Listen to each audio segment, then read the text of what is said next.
Well, YouTube, Minnesota's still in the spotlight. Yeah, yeah. Ilham Omar just tried to take another $1 million with the spotlight on them. Well, ballsy, ain't it? With all this fraud and we done seen it, we know about it. She still trying to pull a mill off. Like I'm gonna get this million. That's what I'm saying. She makes somebody don't want to pay taxes, and that's not the American way. I'm paranoid of where my money gonna go. I'd rather get in trouble for not paying my taxes just so I know she can't get it. Ain't that crazy? I ain't never been through nothing like that before.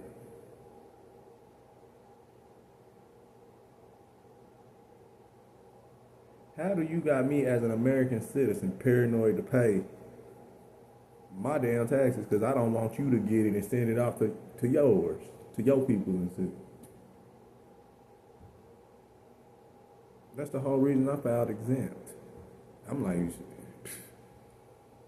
this is crazy. Got me paranoid to even pay taxes. I don't know where they going. But Trump said he gonna fix that. He said he making a defense from DOJ, Department of Justice, to go for the higher up, the elites, the politics. I said, yeah, do that, because if this woman get her way, you see how bold she is right now. She ain't even all the way up. But she's still trying to gavel.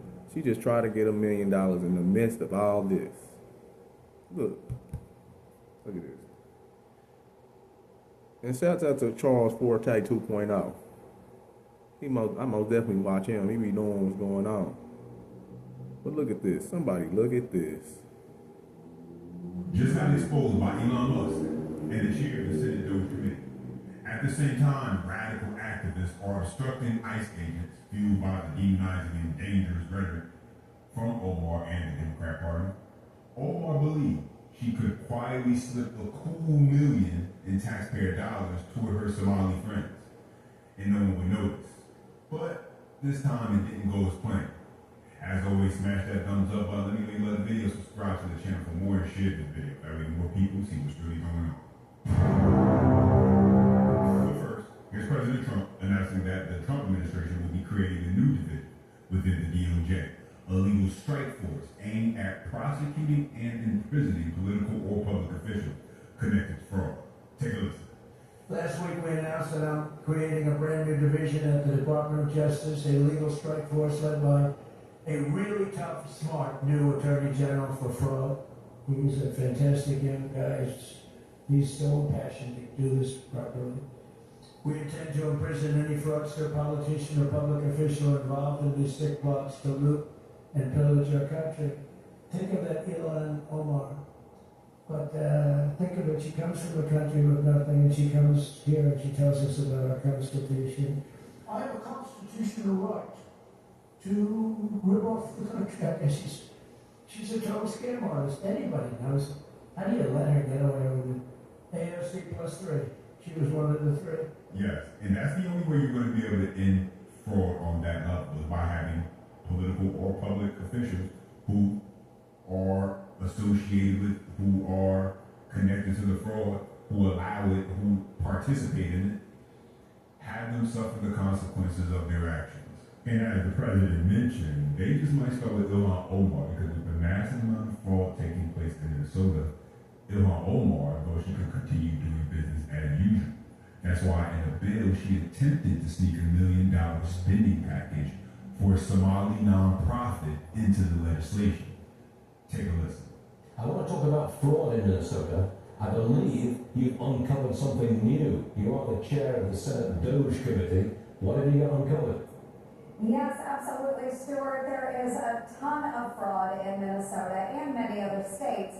But what I uncovered the other day in one of our spending bills making its way through Congress was a $1 million earmark from Representative Ilham Omar of Minnesota, which was an earmark that was supposedly going to a substance abuse clinic, which actually happened to be housed in a restaurant and run by 3 individuals that shared the same residential address according to their IRS paperwork. Tons of red flags.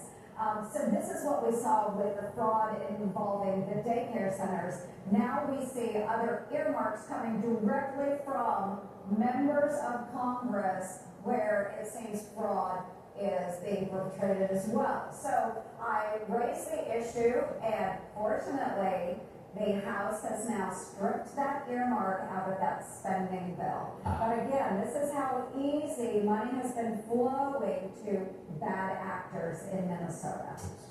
Look, I don't know who needed to hear this, but my man just tried that new 100 milligram generic Viagra for only 87 cents.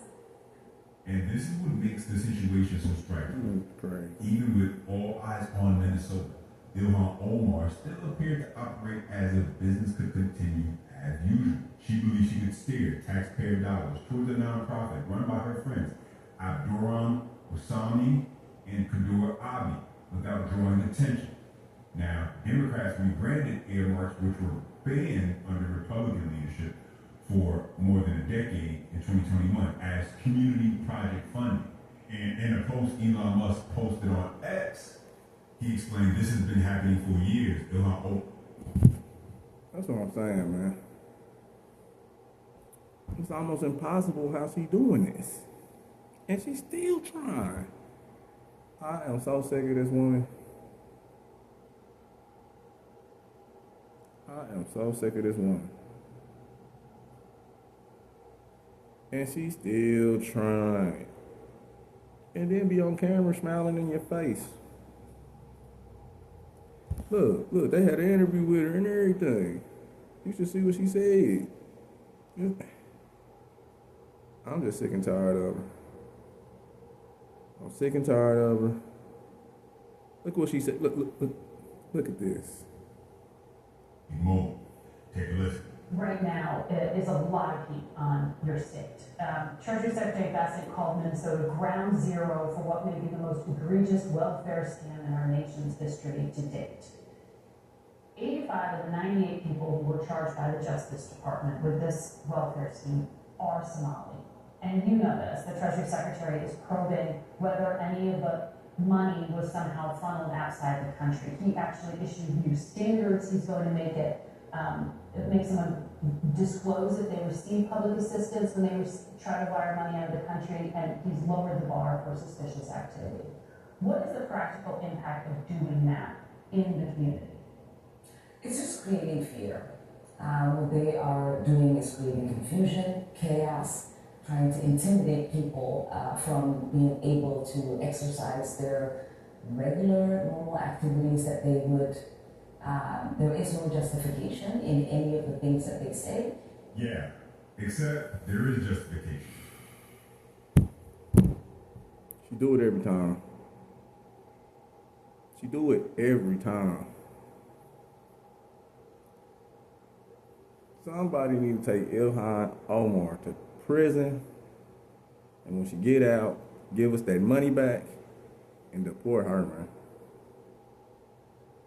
This is getting crazy. This is out of hand. I'm telling you, she gonna make a tax strike with the Americans, and it's over then. Where your money gonna come from? Yeah. Pay taxes out. What?